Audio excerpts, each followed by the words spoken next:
میرے نبی کا خاندان کیا ہے؟ میرے نبی نے فرمایا اللہ نے آدم کی ساری اولاد سے عرب کو چنا، عرب کی ساری اولاد سے مضر کو چنا،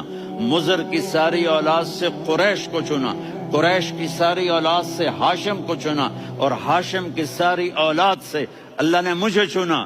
میں سب سے اعلیٰ خاندان کا ہوں، عالی نسب ہوں۔ میرے اللہ نے میرے 10 نام رکھے ہیں، میں محمد، میں احمد، میں ماہی، میں حاشر، میں عاقب، میں فاتح، میں ابو القاسم، میں طٰہٰ، میں یاسین۔ یہ جو مائیں بیٹھی ہیں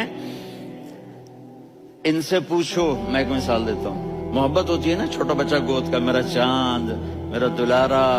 یہ اس کا بچہ بٹن جتنا یہ نبیل کا اتنا سا ہے، تو اس کو کبھی یوں اٹھاتا ہے، کبھی یوں اٹھاتا ہے، کبھی یوں اٹھاتا ہے، کبھی یوں اس کو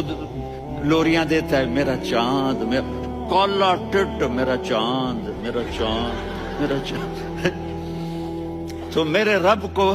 اپنے حبیب سے محبت ہے، تو صرف محمد نہیں کہتا، چونکہ محمد کہنے سے محبت کا فلو نکلتا نہیں، تو اللہ نے اپنی محبت کے فلو کو نکالا، میرا محمد، میرا احمد، میرا ماہی، میرا حاشر، میرا عاقب، میرا فاتح، میرا قاسم، میرا ابو القاسم، میرا طٰہٰ، میرا یاسین۔ یہ اللہ نے اپنے حبیب کے نام، اور پھر قرآن میں جاؤ، شاہد، مبشر، نذیر، داعی اللہ، سراج منیر، رؤوف، رحیم، عزیز، حریص، مزمل، مدثر، یہ اللہ نے پورے قرآن میں سارے نبیوں کا نام لیا، یا عیسیٰ، یا موسیٰ، یا یحییٰ،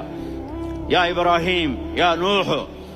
نام لے کر پکارا، لیکن اپنے حبیب کو ایک دفعہ بھی یا محمد نہیں کہا، بلکہ لقب سے پکارا، یا ایھا النبی، یا ایھا الرسول، یا ایھا المزمل، یا ایھا المدثر۔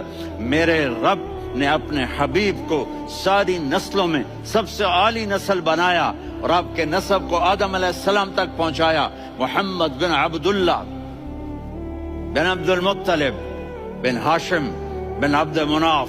بن قصی بن کلاب بن مرہ بن کعب بن لوی بن غالب بن فہر بن مالک بن نضر بن کنانہ بن خزیمہ بن مدرکہ بن الیاس بن مضر بن نزار بن معد بن عدنان بن اود بن حمیسہ بن سلامان بن عوس بن بوز بن قموال بن عبید بن عوام بن ناشد بن حذاء بن بلداس بن یدلاف بن طابخ بن جاہم بن ناحش بن ماخی بن عیفی بن عبقر بن عبید بن الدعاء بن حمدان بن سنبر بن یثربی بن یحزن